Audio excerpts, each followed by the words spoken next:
It feels as though all of this siloization of education has made people think that I can apply some narrow perspective on this, and it's the only perspective that is worthy. And if somebody applies a different perspective to it and comes to a different point of view, it's because they're either stupid or evil, right? Like that's the explanation. Rather than saying, now that's interesting. What do they see that I don't see? Is there a way I could integrate some of what they see into what I see to come up with a better idea? We don't seem to be taught the curiosity about that. We're taught to evaluate. Is my idea better than his or her idea? Yes, no. If it is, then I should beat them into submission, right? Or if it isn't, I should say, oh dear, they're right and I'm wrong. I kind of feel all terrible about being wrong. It's there's just not enough curiosity about a better way.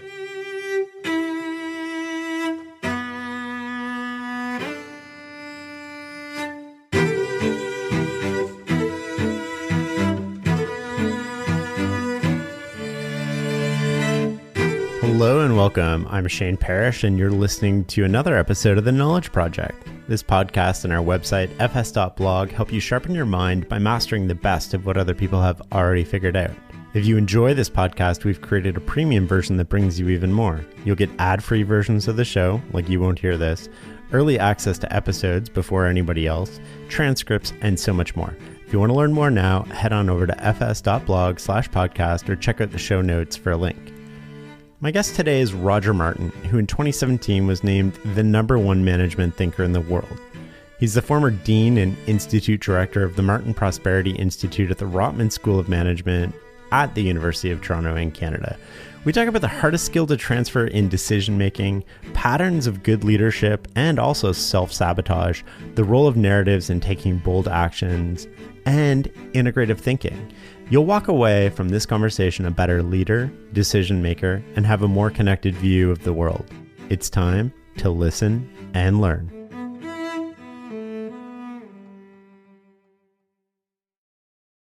You had an amazing mother growing up. What are some of the biggest lessons you learned from her, and how did you learn them? Well, it's maybe just by osmosis. She was an awesome lady, but I think the most striking thing about how I learned is she would answer almost no question. If you asked her a question, she would typically ask a question back. For example, if I'd asked her, Mom, have you seen I used to play with Tonka, those little metal Tonka trucks. Have you seen my, blue Tonka truck? And instead of her answering, she would say, well, Roger, what's the last time you are absolutely sure that you can remember holding it in your hand? And then I'd think a whole lot about it. And then she'd say, well, why don't you go to where you were when you last can remember having held it in your hand? And sure enough, it would be there. But she didn't say, check your bedroom or check this. She would always be a return fire with a question. So she taught me that you kind of have to think your way out of things, and you have the power to do that. And that may seem fairly simple, but as a 4 or 5 year old, it's sort of a powerful lesson. It's something that we're missing today in a lot of ways, don't you think? Yes, I think so. I mean, I think the education system, has got a fundamental assumption that the job is to, unzip the top of your head and pour knowledge in rather than to teach you how to think. Now, there are awesome teachers, and we work with a whole lot of awesome teachers in our I Think program, for example, who I think are attempting to teach the students how to think. But there's just too much of it that is pouring in knowledge and assuming that somehow makes you more effective. And as the former dean of the Rotman School, you're in a position to know that you oversaw some of the most significant changes there in a long time. What would you say is wrong with sort of like business education specifically? Well, that one unfortunately, there's a big problem, and it's that business schools do not teach the fundamental problems of business. I mean, that's pretty bad, right? What they teach are finance. What they teach is marketing. What they teach is HR. And as the greatest management thinker of all time, Peter Drucker, said, there are no marketing problems, there are no finance problems, there are no accounting problems, there are only business problems. And these are problems that sloppily span across a bunch of domains. And business education has abdicated. It doesn't even try to teach how you think across domains. And that's really problematic. And it's consistent with a lot of the huge problems in the world, is thinking that you can decompose things into little pieces and somehow add them up together, and they'll add up to the whole that you wish. Doesn't happen, and business education is a critical impediment to that as it currently stands. So is it right to say that part of teaching people to think better is trying to teach them that everything is connected to everything else in the world? Yes, it is.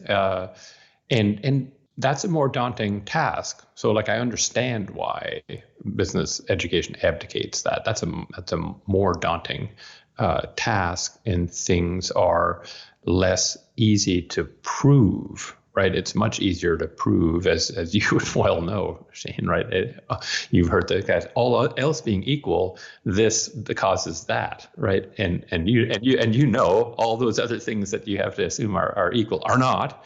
But if you do hold them all constant, then you can develop and prove a causal relationship between two things. So it's sort of easier to write a paper, do a study, all of those things, if you take a narrow lens. But that's just not helpful to the world. And so, I think business education draws in lots of people who would have succeeded without it. They're the ones, that small percentage of people who can integrate, who just learned early on in their life, one way or another, long before they got to business school, how to think integratively. Then they go to business school, then they go out and think integratively, despite what business school taught them. And then the business school says, see, like, we made that person, right? And I just don't think that's the case. Where should that start, that integrative sort of teaching, and what should it look like? You strike me as somebody who's thought about this a lot more than the average person. I think I have, and I've been taught things that I for sure didn't expect or understand. So as you may know, I introduced this concept of integrative thinking. I wrote a book on it and introduced the concept of it to business education, to the Rotman School. And I had a student, a wonderful student by the name of Eli Avishai, who came from an unusual background, primary education. She was a school teacher before coming and doing an MBA. She loved integrative thinking and said to me as she was graduating, hey, Roger, I think you can teach this to younger people than MBAs. And I said, okay, let's see. And we arranged through a friendly person to test it out at an all-girls high school called Branksome Hall. And it was spectacularly successful. And it was an eye-opener to me, because these girls who were grade 10 girls, so they had definitively 6 fewer years of formal education, right? Grade 11, grade 12, 4 years of undergrad compared to our MBAs. And our MBAs on average have about 4.5 years of work experience. So they have 10.5 fewer years of life experience. And their ability to come up with integrative answers was 100% as good as the MBAs. And so I said, whoa, what does this mean?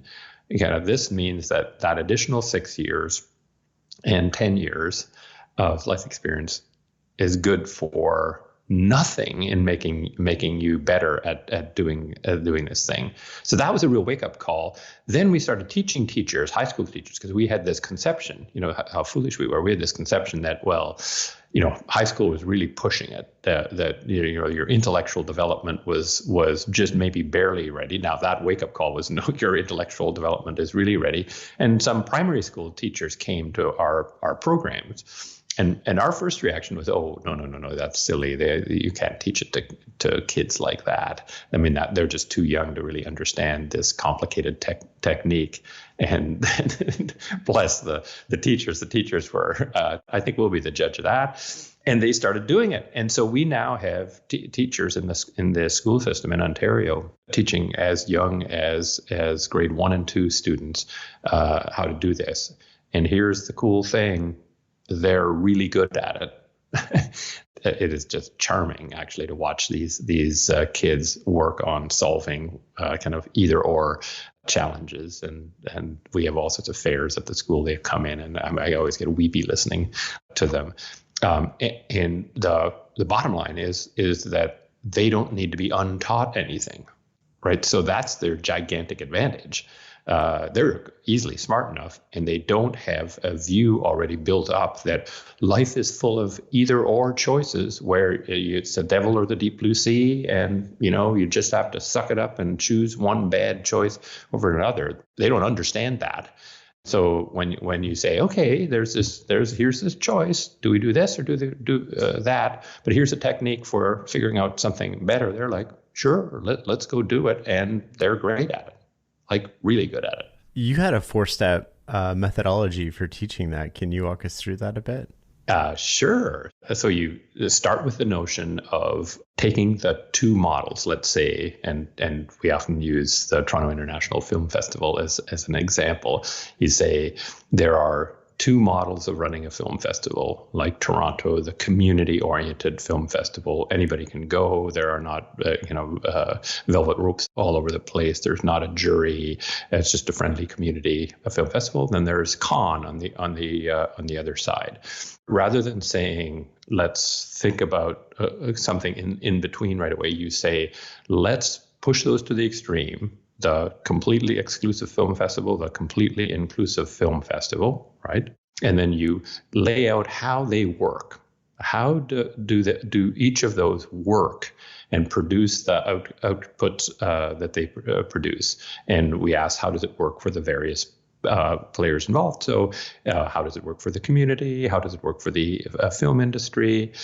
How does it work for the festival itself?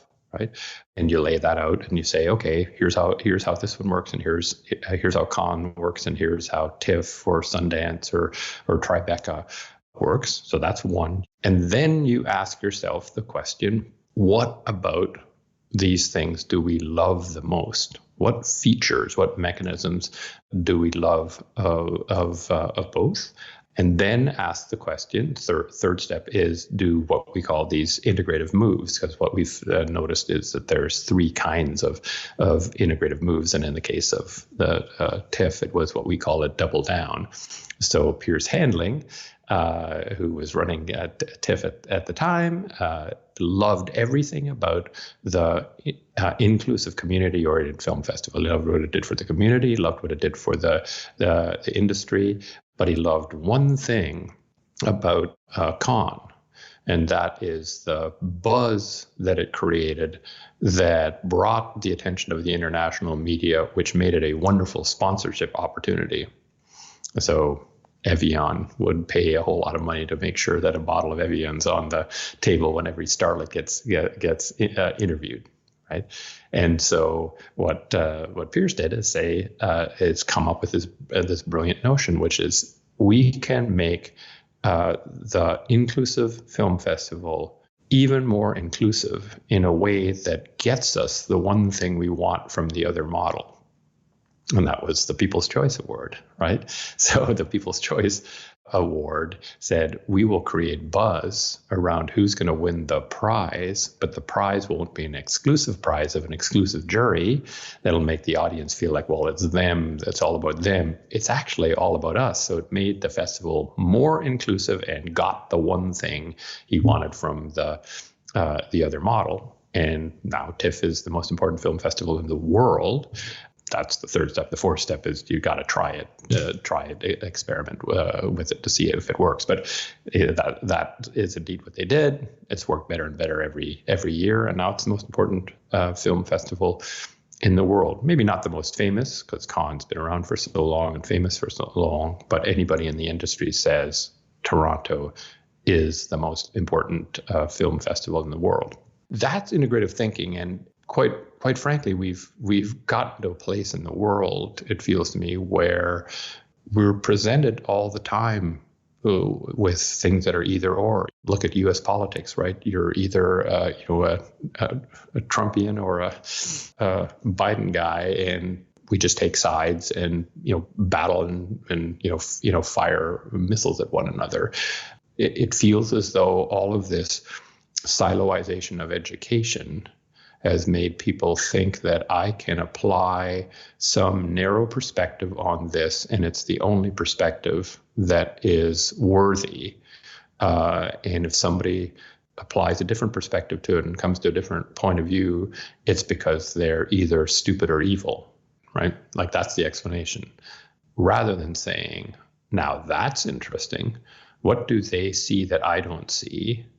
Is there a way I could integrate some of what they see into what I see to come up with a better idea? We don't seem to be taught the curiosity about that. We're taught to evaluate.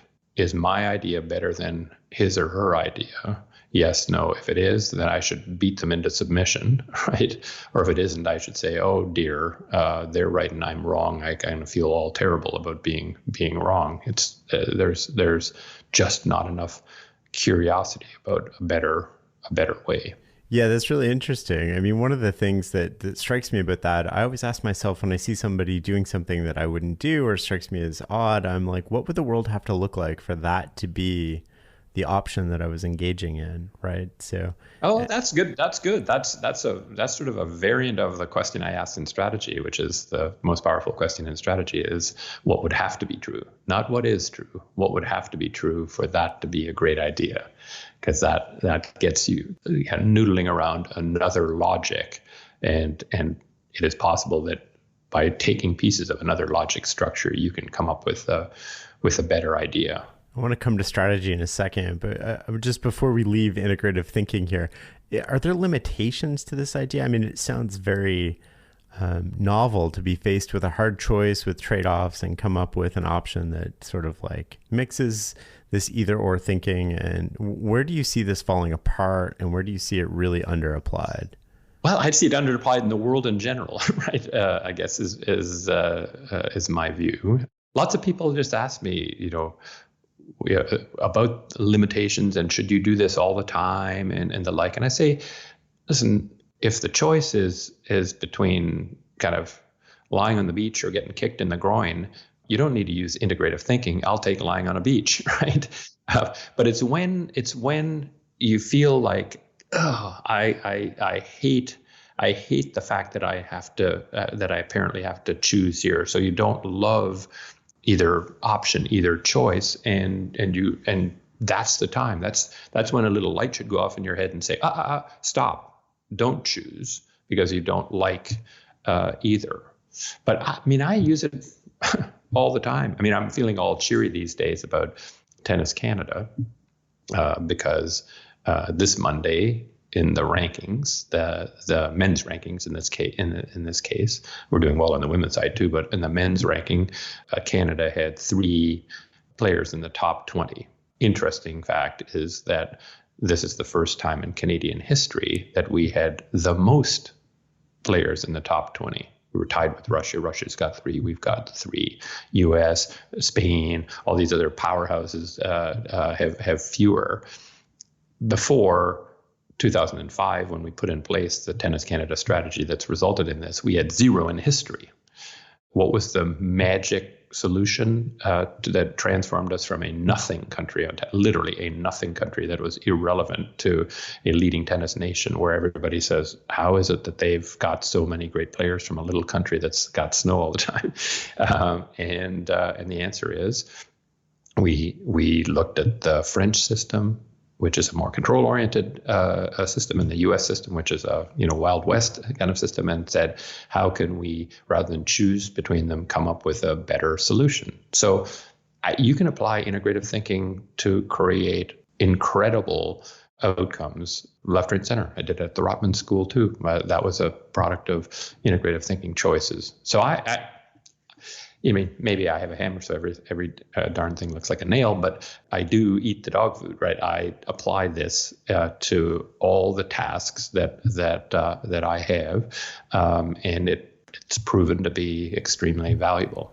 Interesting backside. I mean, I sort of hit on this as well. I went to business school in 2007 and I almost dropped out because I was just so disappointed in what I come from a world of like Charlie Munger and sort of like interdisciplinary thinking. And I got to business school and I was like, this is ridiculous, right? Like none of these subjects are connected to each other. Oh, really? So that's good. I'm glad you figured that out. Most people don't. They become indoctrinated into that notion, right? They come indoctrinated into the notion that my job as a business person is to figure out into what category this problem that I'm facing falls and then apply that tool.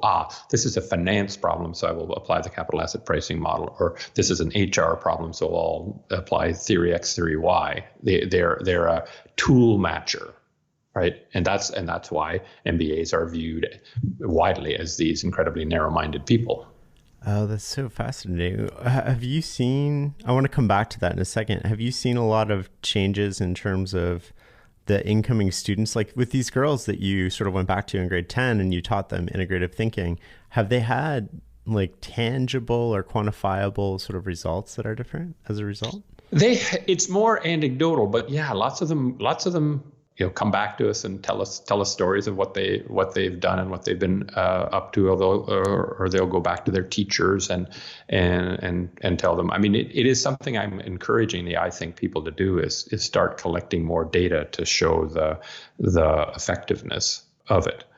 But we have some great stories. There's one of our absolutely fave teachers teaches grade 3 and 4, and she was teaching grade 3 in a big school, right, that has a bunch of classes of each. And the grade 4 teacher, came up to her at lunch and said, in the first week, let me name a bunch of names, and you tell me whether they were in your section of grade 3. And she goes, A, B, C, D, E, F, G, and our teacher is like, well, how do you know that? And the grade 4 teacher just says, they behave completely differently. They ask a different set of questions. They do this, and our teacher was sort of like, that's good. But she was 100% accurate without knowing. She was 100% accurate in identifying our teachers' graduates, and then that teacher became a fanatic about it too, because she said they're just better. They're just better. So good. We were talking a little bit while we were before we started recording about sort of model matching in the MBA, and how one of the problems that I have with the MBA is it was so siloed, and you're given these models. Here's a finance model. Here's a strategy model. Here's a decision-making model. And we don't think of integrating those models. Can you sort of riff on that a little bit, and in terms of how that impacts education and the role of models being maybe the best model we have at the time, but not the only model?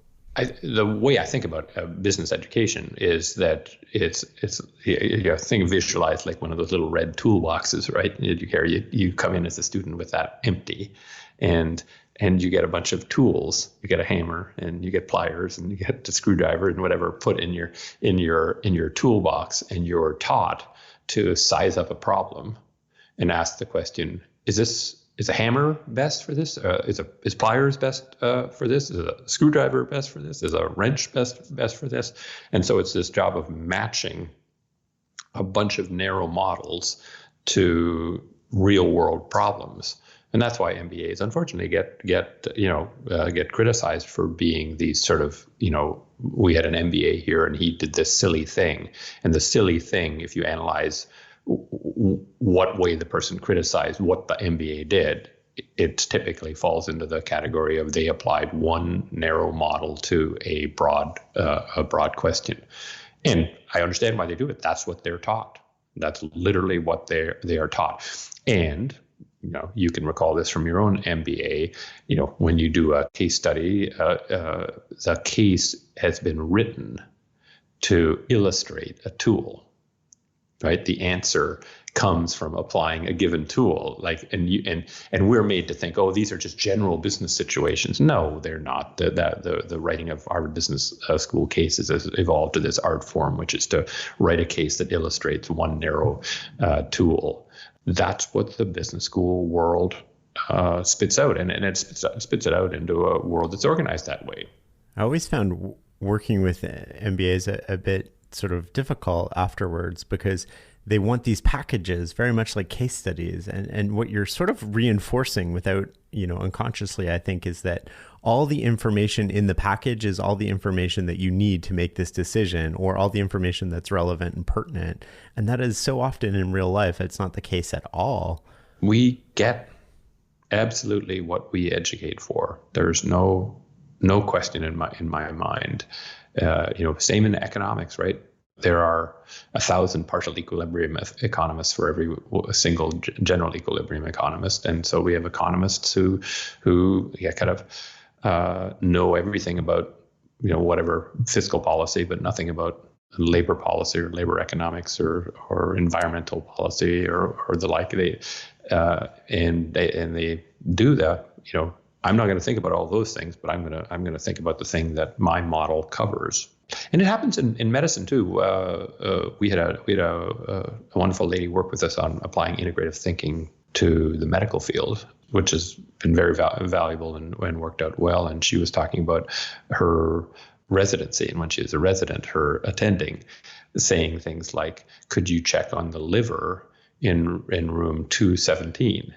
Right? It's not check how Mrs. Smith, who has got kind of liver problems, and it's literally check the liver, right? And she said, it's down to that sort of kind of narrowness. We're not even going to talk about the person. We're going to talk about one organ in the body. And so we're sort of teaching from the word go, not to think holistically, to think as narrowly as possible. And it causes blindness, right? Like we miss obvious things because we're just looking for something to fit this model. And then we want to apply this model that we know. And I found this with I had a computer science degree and then went into sort of the corporate world. And then, you start managing people, and all of a sudden, most of my computer science degree is irrelevant, right? Computers do what they're told to do. If there's a mistake, it's always with you. People are biological systems. They're much different. And I found a lot of the education that I had learned just didn't apply anymore. But the way that I tended to approach problems was very based on this comfort level with, this is how I was taught to approach problems in school, and this is my experience. And then you carry that with you. Absolutely. And there's a very interesting thing on kind of people, and a huge difference. So our MBAs at the Rotman School have about 4.5 years of work experience. Our executive MBAs have about 14 or 15 years of work experience. So the MBAs take, on average, less than one second-year course in the entire OB/HRM field, right?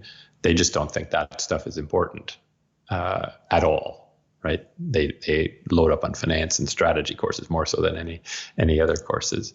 The MBAs have an insatiable desire for OB/HR courses because they have the learning that you had when you got into the real world. They've been working in the real world for 15 years, and they realize that everything is a people issue. I don't think we do a good enough job in business school and helping these students understand that taking courses in that field, understanding more about the people dynamics is important. But those courses, as you well know from having taken it, are less replete with very formal models where you can calculate something, right? In finance, you can calculate yield curves or Sharpe ratios or whatever, and you can do a 5 forces analysis or a Nash equilibrium in your strategy course. So they feel more comfortable learning a model because they wish the world would behave according to models, like that quantitative sort of mechanical model. So they're more comfortable with that. We do that in the workplace too. And I notice this with policies and procedures, right? Procedures are basically like an algorithm that you apply given a certain situation, certain inputs. And what I discovered is that it just eliminated thinking. Because people would go, oh, there's no procedure for this slight deviation from what would happen. And I can't respond because at first you can, but you lose that ability over time to actually apply judgment. Well, maybe I shouldn't apply this procedure in this particular case, and I have to do something different. And that's where this teaching thinking and teaching judgment sort of comes in. And I find that when we get into organizations, we actually reinforce this modeled, siloed, predictable way of solving problems. Absolutely.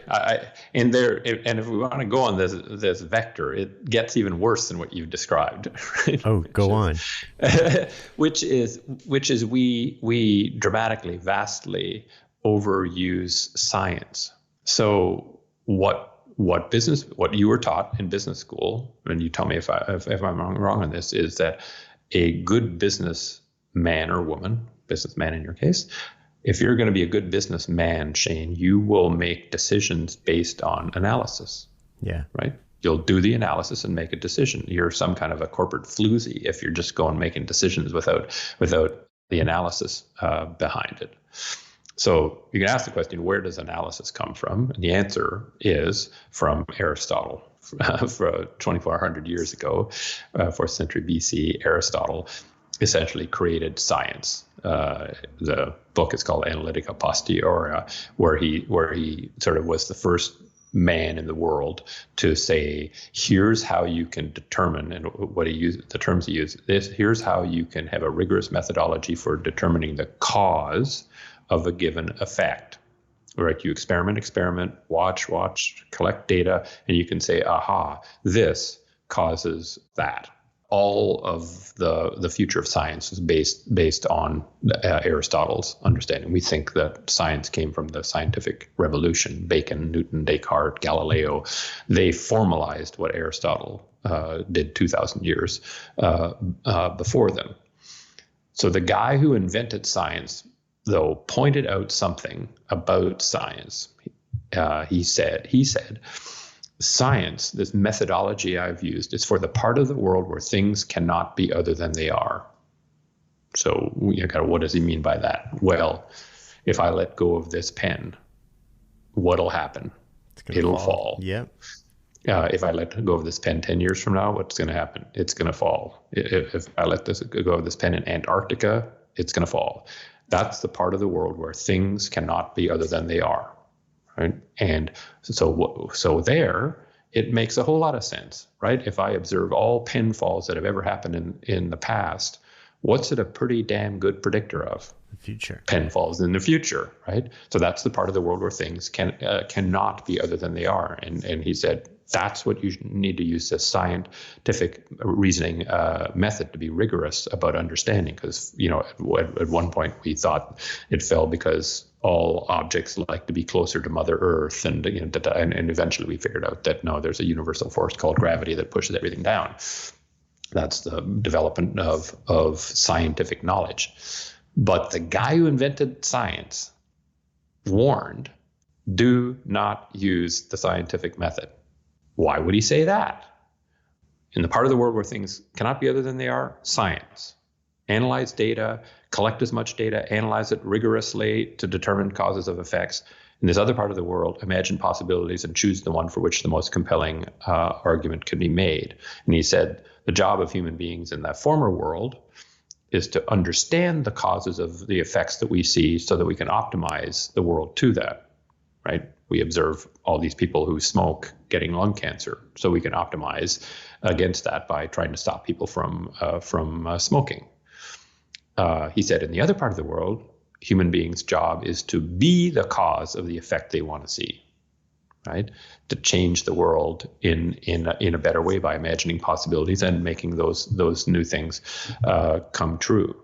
What we've done is said that is for bad, floozy type people. The good ones are the ones who always apply science. I like that way of thinking in terms of like how you're explaining it. We are taught these models, we apply them as if they predict the future, but the reality is we're in a constantly evolving and changing environment, and our ability to predict the future is more limited than we think it actually is. I mean, if we were able to predict the future, we would have seen COVID come in, we would have seen a whole bunch of things coming. And that sort of relates to your latest book about how we predict this. I almost think of it as this beam of light. We predict this beam of light into the future as if that's the only possible future. And then we optimize for that particular future. So we take away margins of safety in the supply chain. I sort of think of it as, we take margins of safety and we turn them into money, which is what business school in a way has traditionally taught us to do, right? You don't need just-in-time inventory is better because you have less inventory on the balance sheet. All these buffers and this slack that we sort of develop, but these buffers and the slack allow us to position for multiple possible futures. They allow us to easily pivot when the world doesn't work the way that we think it was.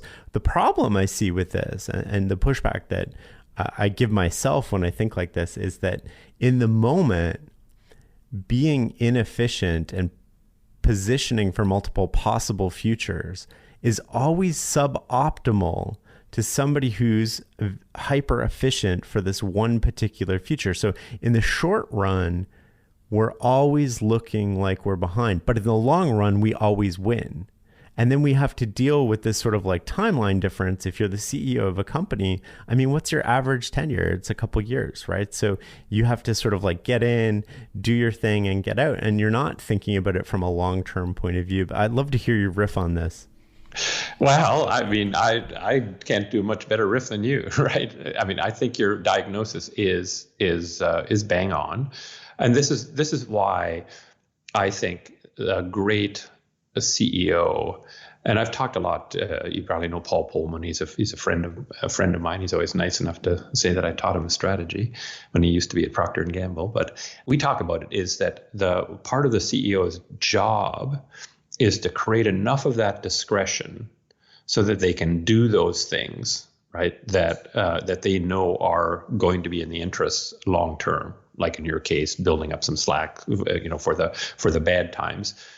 Because if they don't build that up, they will be forced into the 100% efficiency now, and that'll kill them sometime in the future. Now, it may not kill them during the time they're CEO, but they won't have shown great stewardship for their organization.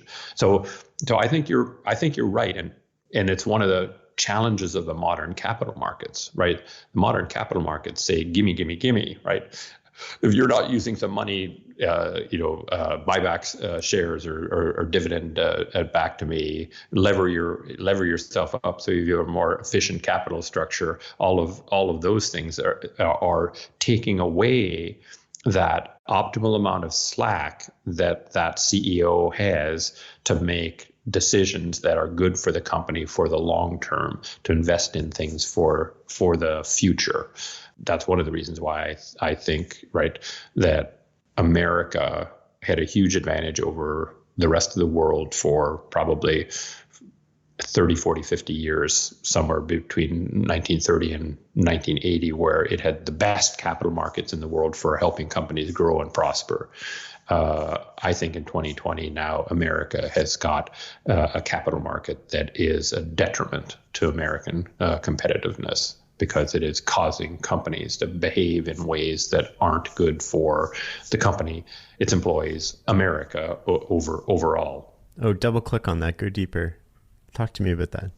Well, I think what we're getting is this taking away of managerial slack, driving managers as much as they can to managing for the short term, for the this quarter. Now, you have CEOs who stand against that, but the pressure is in that direction, and it's dramatic pressure, and and it's causing all these bad things, right? There are, studies that say CFOs, 40% of CFOs freely admit that they will not make an investment that they know is NPV positive in order to make this quarter's guidance. Right. So all of that stuff is causing companies to perform less well than they could.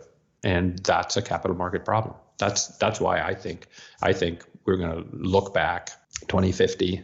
We'll look back on this period 1940-ish, 35, 40-ish to say 2020, 25 or 30 as this insane period where we thought the widely held publicly traded corporation was the optimal form. And we're going to look back and say, what were we idiots thinking? That's crazy. It didn't work. It created all the wrong incentives, and we're going to be into a world of more controlled companies. Want to elevate your travel experience? Here's how. With a Delta SkyMiles Reserve American Express card, you can relax before your flight in the Delta Sky Club with up to 15 visits per medallion year. And now through July 15th, 2026, you can earn up to 125,000 bonus miles, so you're closer to your next adventure. The Delta SkyMiles Reserve card. Check out the new design at www.delta.com/Spotify. Minimum spending requirements and terms apply. Yeah, doesn't this create like an arbitrage or almost competitive advantage for private companies or companies that are largely owned by one shareholder? When I look back and I look at Berkshire Hathaway's like track record, one of the things I ascribe that to is that Buffett and Munger controlled about 40% of the shares until recently, so they could sit on cash and not do anything and not worry about an activist investor or, and what they were really doing, I think personally, is they're positioning for multiple possible futures because they don't know what to do. They have no degree of certainty in what the future looks like tomorrow. So we're just going to sit here and position for all of these possible futures. The same thing they did in March when people were like, why didn't you deploy all this money into the stock market? Well, that's easy to say looking back with hindsight of what the stock market has done since then. But at the time, it's like, well, cash might become the most valuable thing in the world. So we're going to sit on it and position for multiple possible outcomes. But it's always suboptimal. And so you need this control, which comes from a private company often, or family controlled, or you could even probably get away with it with a super charismatic CEO. But these companies will actually, given what you're saying, if that's correct, they'll have more of an advantage over the next 30 years because they'll be able to build up the balance sheet because they have extra inventory and they can take advantage of sort of, call it the professionalization of management in terms of model thinking, which is eliminating slack, eliminating and preparing for this next quarter and being hyper efficient on this next quarter. I couldn't agree more. And I've actually got an article on this subject coming out in the January-February HBR on what I think we're approaching the tail end of the domination of the widely held publicly traded corporation as the corporate model. It's just got too many problems that are arguably getting worse, not better. And it's one of these things is there are so many things in life where it's like, how on earth did the logic structure hold for so long, right? So the view of a board of a widely held publicly traded professionally managed company, right, is that we need to have the board, and Mike Jensen, as I'm sure wrote about this with agency theory, that managers are imperfect agents, right? They have self-control problems. They are not necessarily going to manage on behalf of the shareholders, right? And so we have to discipline them, right, to make sure that the agency costs are not too high. What's our tool? Well, they report to a board of directors who represents shareholders, and they can discipline them. Now, did anybody ask the question, what exactly are those board members? Would they not be agents just like management? And so what you're saying is that our solution to the agency problem is to put a fox in charge of the hen house. That's our solution. Yeah, that'll really work well. I mean, it's like, where on earth did this logic come from, right? There either is an agency problem, in which case we have put foxes in charge of the hen house, or there isn't an agency problem, in which case we shouldn't be bothering with any of this crap. But the idea that a board will discipline management is just an absolute fantasy, and that's a core kind of element of the logical structure that guides the workings of the capital markets, the equity markets, and the widely held publicly traded companies. It's just theater. It is theater. Oh my God. But it gives us comfort because we're like, oh, the board's watching out for us. And, yeah, I totally agree with you. Yeah. I mean, I think of boards of directors as being like fire insurance that works except when there's a fire. I think they can work though. Like if you have, I think what I love to see on boards is it's not necessarily a large ownership of the company, but a high percentage of the person's net worth involved, sort of like really invested people, but they don't meet all of these requirements that we're starting to see in terms of like the ideal board according to the stock exchange and the ideal board according to sort of, if you're a person who might think and apply a little bit of judgment to it, are often two very different things, right? I agree. I mean, I honestly think that good versus bad board members, the key criteria are kind of psychographic ones. Oh, expand on that. Well, they're attitudinal. They're what does the person think of his or her role in life, right? It's things like that, not are they a sitting CEO or were they a CEO or do they have financial expertise or whatever. It's how do they behave? How do they think about their job? I've written about this too. I think the only useful reason for wanting to be on a board is that you think a well-functioning board is integral to the success of democratic capitalism. Now, how many people think that that's the reason for being on a board? Not many. And most of the reasons for wanting to be on a board are bad for the effectiveness of the board, right? So one reason for being on the board is it's good pay. Well, if you think it's good pay, then you will not do anything to sacrifice good pay. Being on a board is prestigious. Well, you're not going to do anything that'll sacrifice the prestige. It's good camaraderie with other interesting people. Well, you're not going to do anything that sacrifices camaraderie. I mean, they're all bad reasons for being kind of on a board. Again, one of my theories in life is if you're putting something together, you have to think of what is it that would cause a person of the sort you need to fill the chair that you have designated. I talk about this in terms of bond rating, right? We said in the global financial crisis, what on earth were these bond raters doing, rating things AAA, with infinitesimal kind of probability of default, and they were defaulting 100%. How can this possibly be? Well, you've got to ask the question, what would cause somebody to willingly sit in a chair called bond rater at Moody's or S&P? And I think the only logical answer you can come to is that the only reason they would be in that chair is that they're not particularly good at rating bonds, right? Because if they had a skill set that made them good at rating bonds, what chair would they be sitting in? They'd be trading bonds.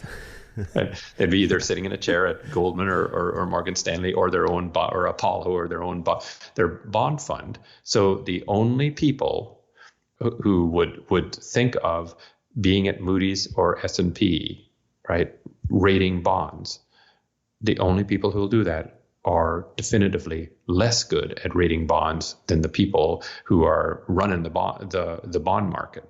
And sure enough, they came up wanting. But that's this fallacy of we identify jobs for people, create that chair, and then don't think about whether it is possible to get somebody to sit in that chair that can actually do the job that we need them to do. Like, think about stockbrokers, right?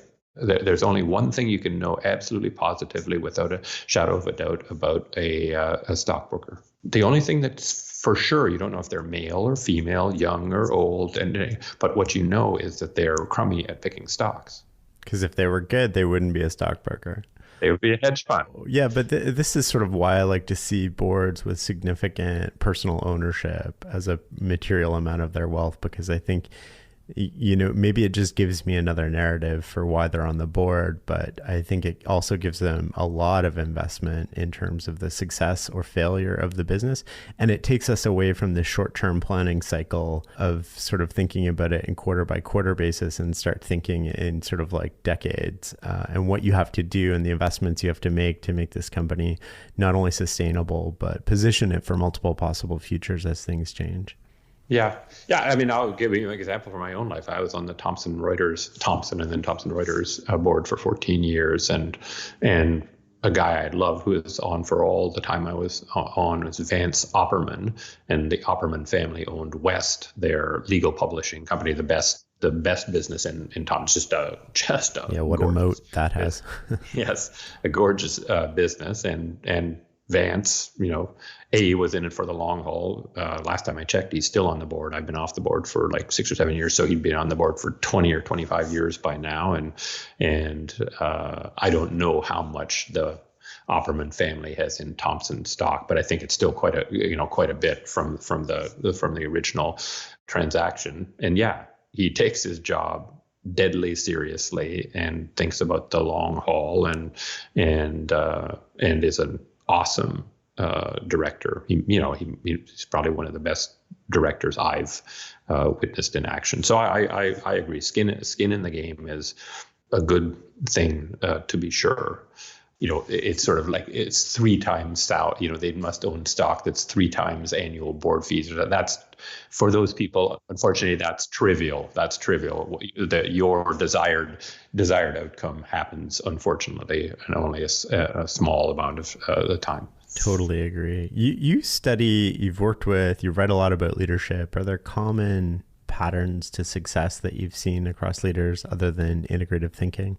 I mean, they tend to relate to integrative thinking. I mean, I think great leaders have as a core characteristic, when somebody says something to them that doesn't agree with where their head is now, the model because we model everything, and we say, I'm running this company, and I think this is the best product that we offer, and somebody comes up to you and says, Roger, that is going south, that sucks, I don't know why we're investing so much in that.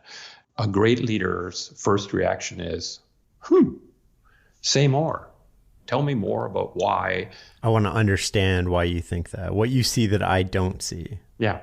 And that's because, it has this like super big, knock-on effect, right? So one, it causes your subordinates to all think that if you've got an interesting thought, I'm open to hearing it. I'm not going to just shut that down because it disagrees with me. So everybody kind of is more inclined to think about things differently and not be afraid of that.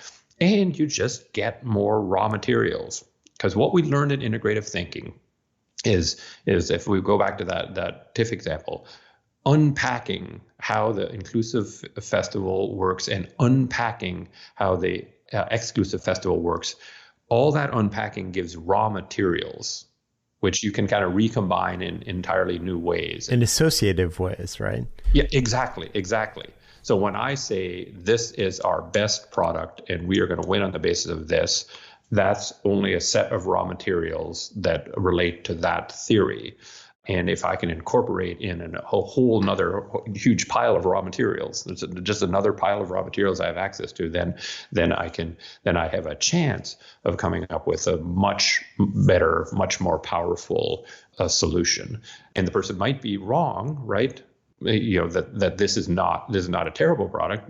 actually there's a weakness in this product that by using that person's thinking we can get rid of, and so we end up going with the product anyway, but in a different way than before. That to me is key. I think another thing that is key is and this may sound a little funny, but you could say it contrasts with my view of possibilities, but the other thing is that they are kind of deterministic, right? So the great leaders are able to say, if this happens, and then this, and then this, and then this, and then this, we're screwed. Or if this happens, we'll be in the kingpin's seat. Like the less good leaders sort of just say, well, we're just going to sort of bob and weave our way down the field and see what happens. They're not deterministic enough. I think stronger leaders are willing to have a hypothesis about how they think things are going to play out, then be open to seeing changes in that.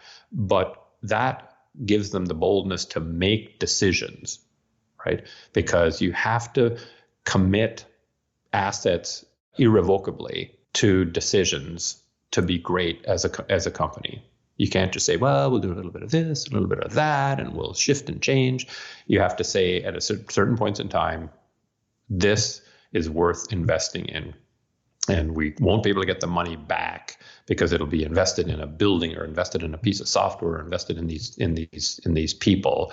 And so they are willing to make those choices because they say, unless we do that, we're not going to get to this place. And I guess the last one is just I just don't know any what I think of as great leaders who don't love other people. I mean, if you think people are annoying and you have to put up with them and put up with their foibles rather than you genuinely love them, then I think you can only be so good of a leader.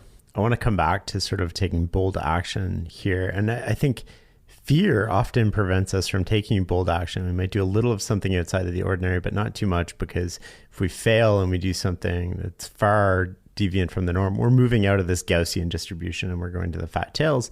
And we've been taught that we don't want to be in those fat tails unless we're extremely successful, right?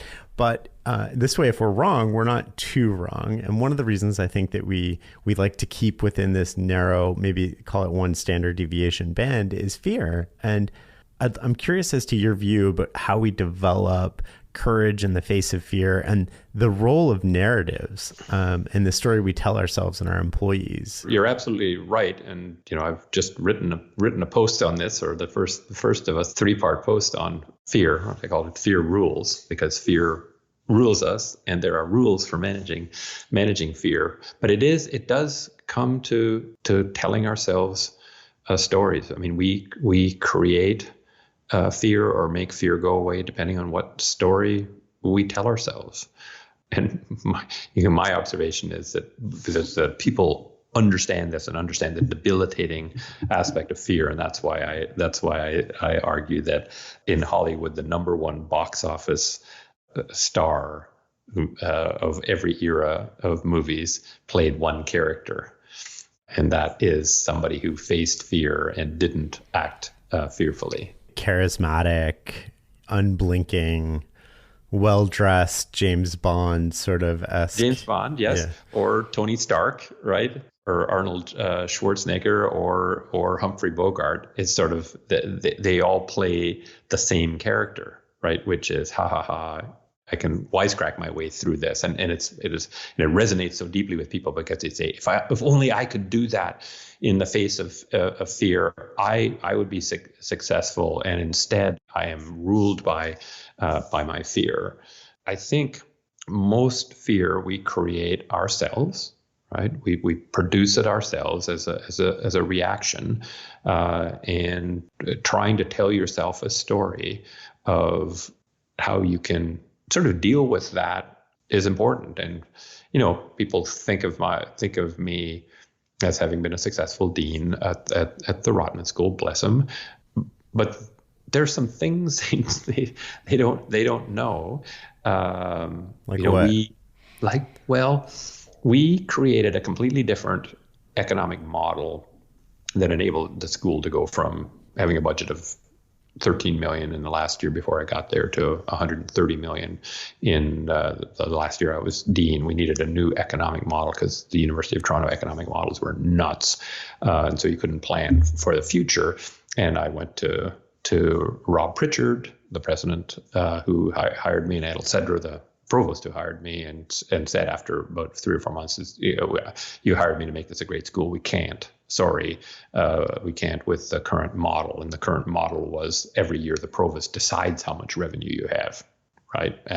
It's not things you can do that build revenue. It's like they allocate you. And I said, I just can't do that. Here's what I'm going to do. I'm going to double the size of the program, quadruple tuition, quintuple the endowment, quintuple executive education, and get this much money to spend, and we can have a great business school. But in the current economic model, that money won't flow to the business school, so we can't plan for it.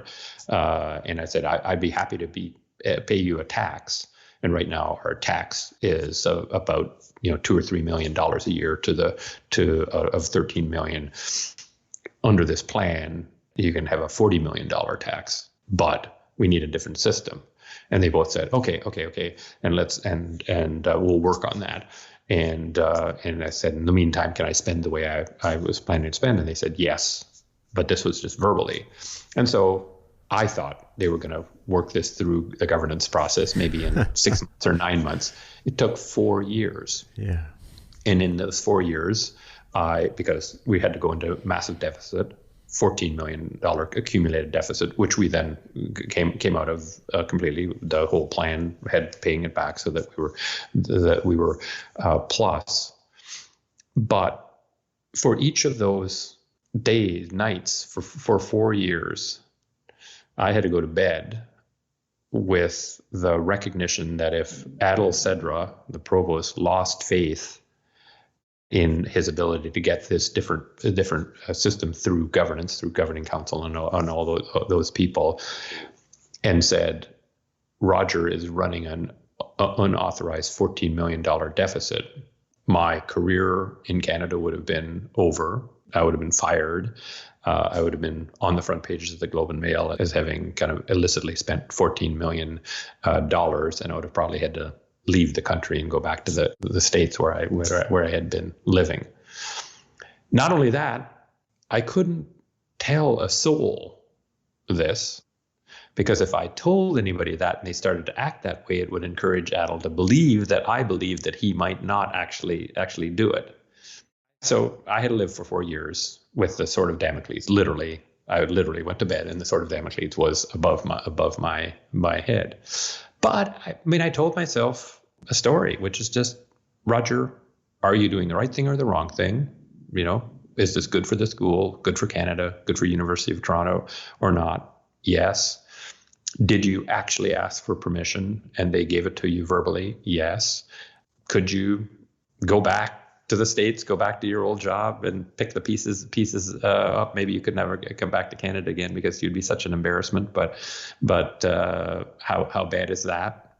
And I said, yeah, it's worth it. This won't kill me. It's worth it. But that narrative is what gave you the power to sort of maintain the course. Yeah. But I could have told myself the story. You will be crushed. You're a Canadian, you're an Ontarian, this is your home.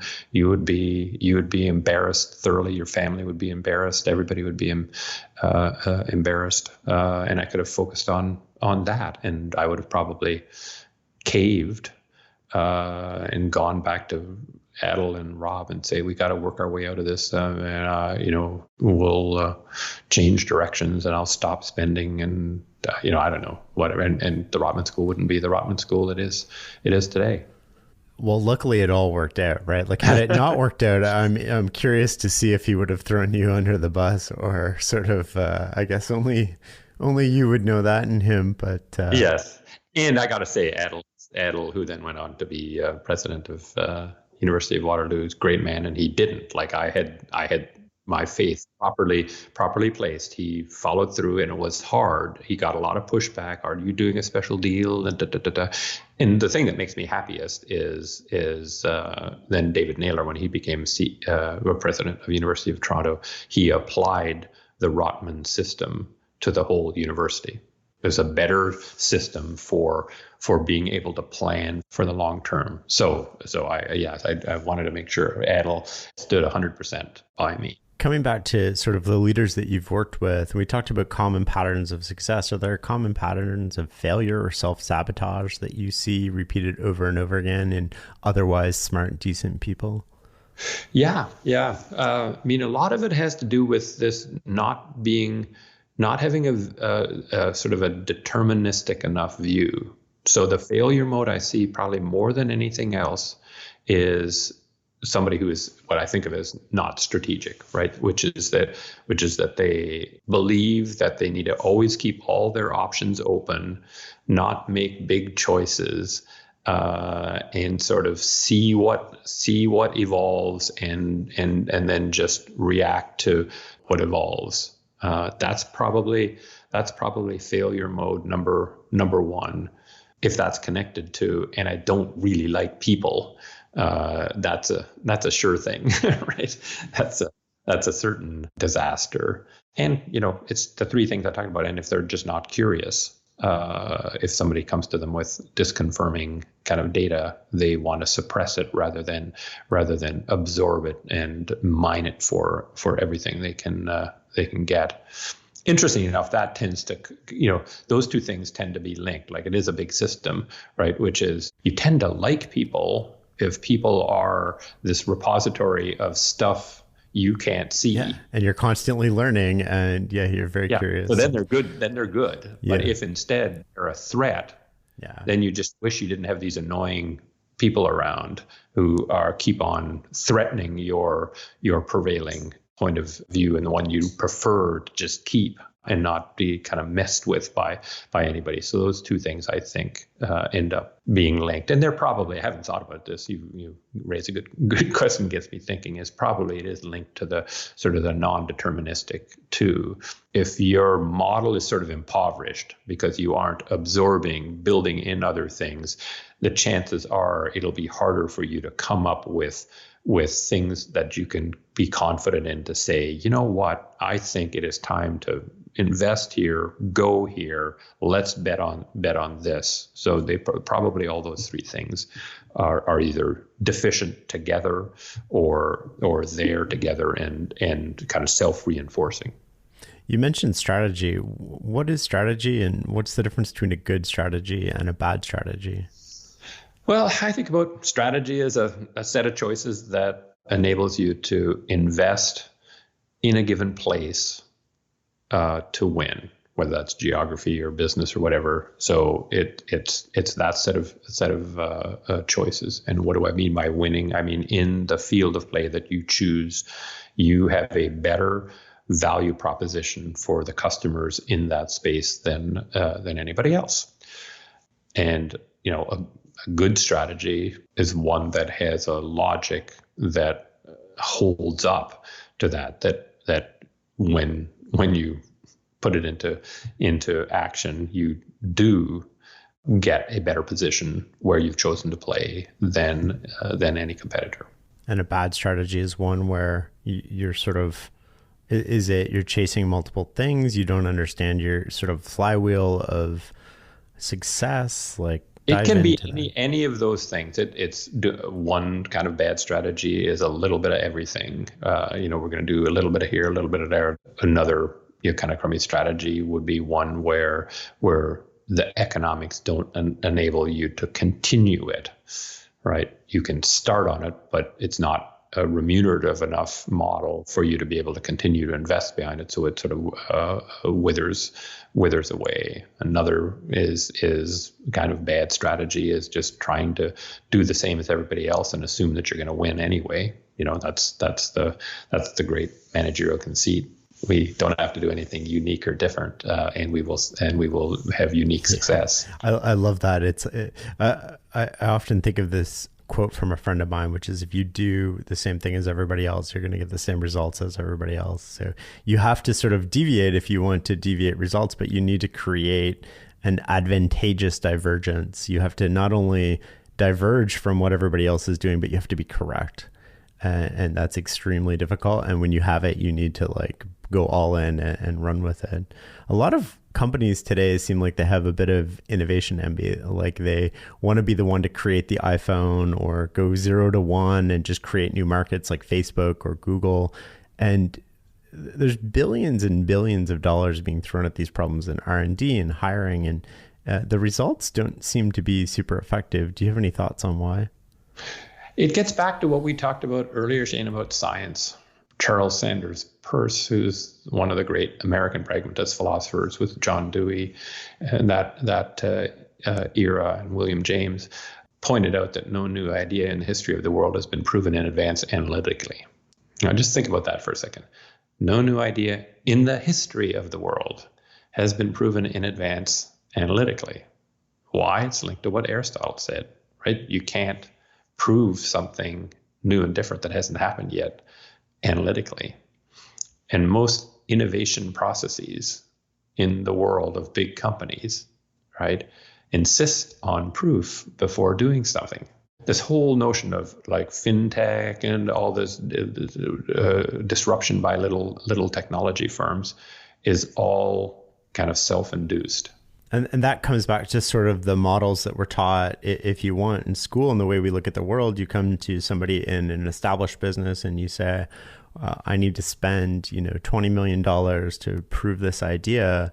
And, if 50% of the time it's not going to work. And then, so you say, no, well, there's no proof that it's going to work because it doesn't fit these models. And then they go and start a startup and you end up acquiring them for like $2 billion 5 years down the road. But you're only seeing the successful results, and you're not willing to tolerate the failure internally. Exactly. I mean, and in some sense, right, the enemy, like there's an infinite number of enemy that just keeps pouring over the your moat, right, and a bunch of them drown in the moat and whatever. But it only takes kind of one to get across.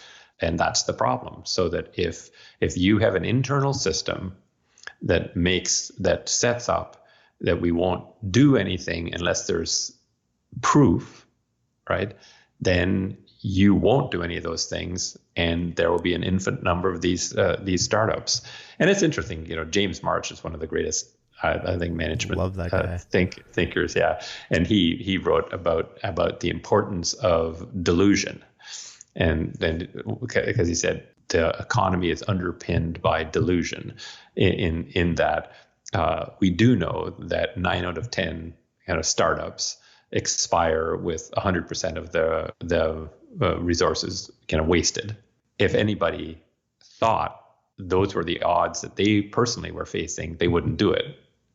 But everybody is self-deluded into thinking they're going to be the one, not the 9. And because of that, 10 people do try, and the economy gets the one success. But it's only because there's massive amounts of delusion. And so I mean, it is one of the cool things about the economy is all these deluded people who think they're going to be the one keep trying, and sure enough, that spits out enough successes to change and transform the economy. But I think the big companies sit there with their hands tied behind their back and say, we don't allow delusional people here. We actually actively try to eliminate them through the hiring process, through the promotion process, through everything. Absolutely. I call that, it's interesting. I think of that as the stormtrooper problem. And we saw this at the intelligence agencies where I used to work. And because post Bradley Manning and post Edward Snowden, what they really tightened up was sort of the hiring process. And then to get into the agencies and to get a clearance, you sort of like increasingly there's this narrow background you could have, right? You couldn't have gotten in much trouble. You generally went to a great school, got good grades. You didn't sort of stand out in any, crazy way. Interesting. So they viewed this as the way to reduce security risk. And it might in fact be, but the problem is you get these people into an organization, a large organization, then you give them a checklist for promotions. You need to do these 10 things and then you'll get promoted. And then all of a sudden they wake up at 30 and they're given a problem that you can't Google, that there's no procedure for, that hasn't existed in the world before, and you're told to solve it. And the problem isn't any one particular person, it's the collective, because because now what happens is the collective group of people in the room look at that problem through very narrow lenses. And you're not getting sort of what I used to call the misfits or the deviants or the people that aren't necessarily a security risk, but might have more of a checkered past because they got in trouble or they did something wrong when they were in high school. And once you eliminate those people, you can't creatively problem solve. And then you have to buy your problems. And I think we're witnessing that actually play out with intelligence agencies. That is so fascinating. That's fascinating. I had no idea. But I agree entirely with your hypothesis. The way that I think you can see this correct, or like see this at like indicators of this being a correct view, if it is correct, or maybe that it's wrong, but the labor component is going up in intelligence agencies because you're requiring more and more people to solve a very similarly, these are scalable problems, right? These aren't often one-off problems. And then the contracting budget, I bet you, is getting much higher to outsourcing to the misfits, to the people that are solving the problems. But those would be interesting indicators that is actually playing out. Yeah. No, that's fascinating. And it's just such a good example too of it is a complex adaptive system, and you think you can pull a lever and just not affect anything else. And somehow everything else is going to be exactly what you want. No, you just got to think these things through. Now, some of them you can't think through, and you just have to accept the fact that different things are going to happen than we think, and then be alert to those. Well, often they know what they're doing is probably not going to have the results they want, but it's sort of like doing what's defendable versus doing what's right. And especially in politics, you end up doing what's defendable versus what you know is right, because you're never going to fail if you do what's defendable. Yeah, you don't get fired for buying IBM. That's a big universal thing. Yeah, and that's, again, that comes back to fear, right? If you are motivated by fear of being fired, then that's going to happen. I remember interviewing A.G. Lafley, the famous CEO of Procter. I interviewed him for my work on integrative thinking, and I remember one of the things that really sort of propelled his career, because it was such a big success, was going from, I don't know if you remember this, going from big fluffy detergent, Tide would be in a big box fluffy detergent, to compact detergent, which he saw happening in Japan, and said, well, we wouldn't want them coming here with that innovation. And so he led an effort to study whether to introduce it in the US, and he introduced it despite the fact that the data didn't support it. But the verbatims did. The qualitative stuff was supportive enough, but he described the spending of he got $250 million to do the first thing, and I'll always remember him describing it as a fireable offense. So he knew that if this didn't work, he was done, because it was a straight up fireable offense. It wasn't a 2-to-1 blind winner, and he wanted to do it anyway. And it turned out to have made them it just was monumentally successful. It actually destroyed Unilever's U.S. position so much that they exited. Like, it was so monumentally successful that propelled them. But he described it, whatever it was, 20 years later, as a fireable offense. He would not have objected to being fired, but he wasn't so overwhelmed by the fear of being fired that would have stopped him from doing it. I love that sort of advantageous divergence, right? Let's talk a little bit about decision making. What's the most valuable thing that you've learned about decision making that's hard to transfer to other people? I guess I think it is patience.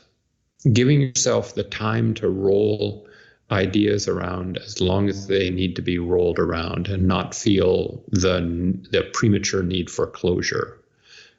When I'm making a decision, imagining a variety of possibilities and not stopping until I have a good divergent set of them, then asking about each one of them, what would have to be true for that to be a good idea, and then asking each element of the things that would have to be true, how likely do I think they are true now? If they're not true, how could I maybe make them true? It's part of the world where things can be other than they are. All those things tend to slow it down. And it's not as though I want to have a whole lot of process, but because you can do it, it doesn't have to have many days elapsed. But I think people often have this real desire for closure fast, and I don't. Though often I surprise people. Like I say, if I had to make this, if I couldn't think anymore, I would do this.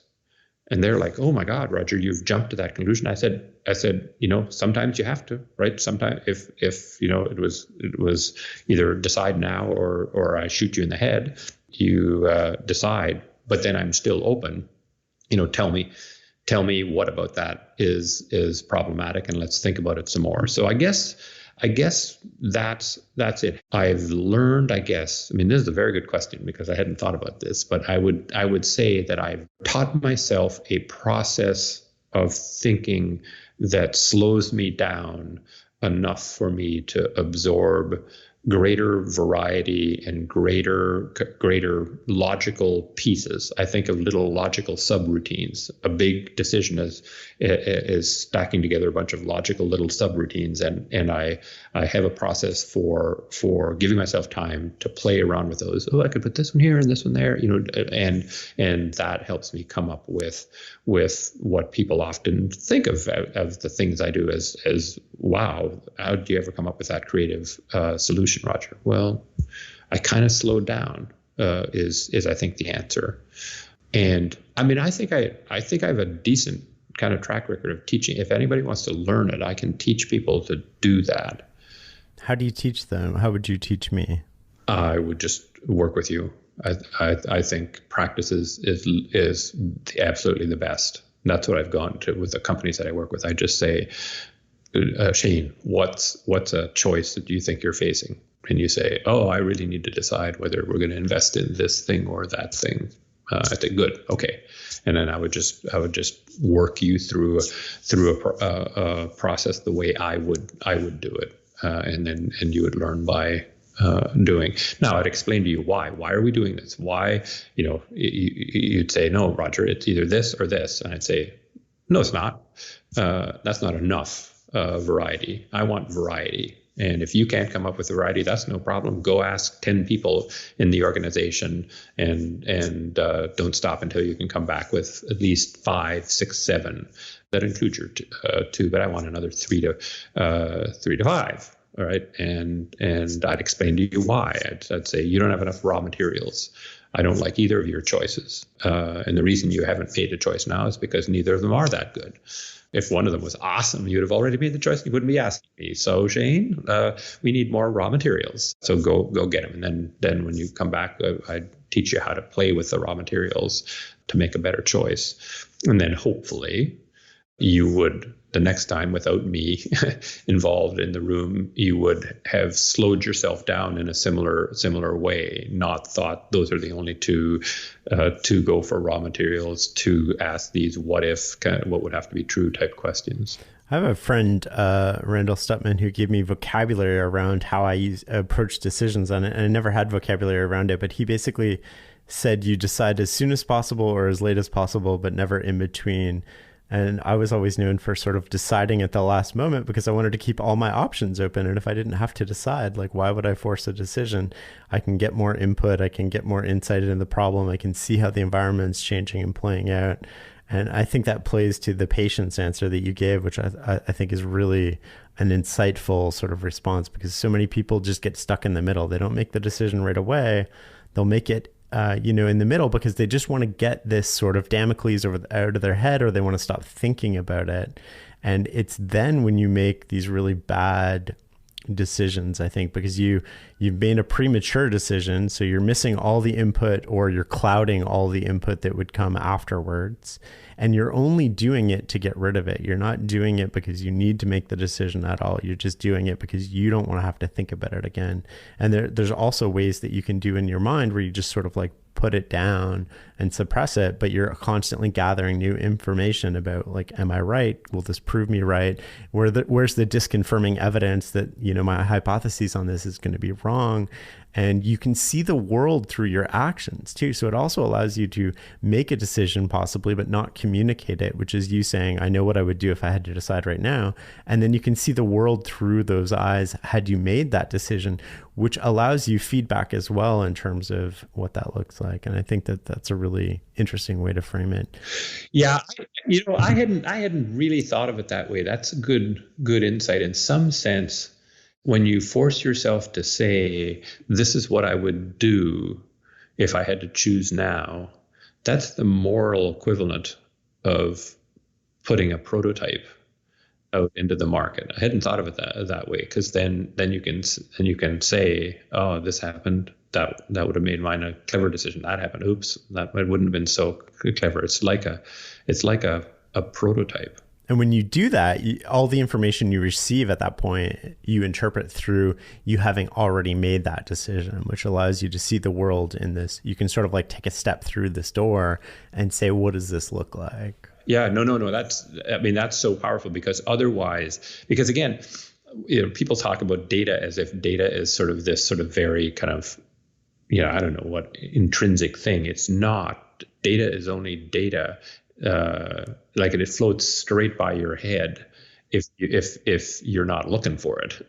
What I interpret you saying in part is you will actually create data out of nothingness, right? So stuff you would not have paid attention to and wouldn't have collected as data, you now collect as data because because your choice, your proto choice makes that phenomenon relevant data, and you collect it and then have the ability to use it that you wouldn't have before because it would have float right by your ear. That's a very interesting thought, Shane. See, I learned something from this. I'm glad we're chatting. I've learned a lot. So I want to finish up with one question. I'm experimenting with this question, so you can tell me your thoughts on it, which is, when you're 90, what is it you want people to say about you? He was a voice that we will miss. Yeah, plain and simple. Thank you so much for an amazing conversation, Roger. Thank you. You're awesome at this. I would happily do this anytime, my friend. We'll do it again sometime, I'm sure.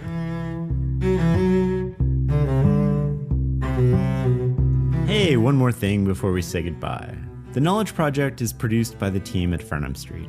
I want to make this the best podcast you listen to, and I'd love to get your feedback.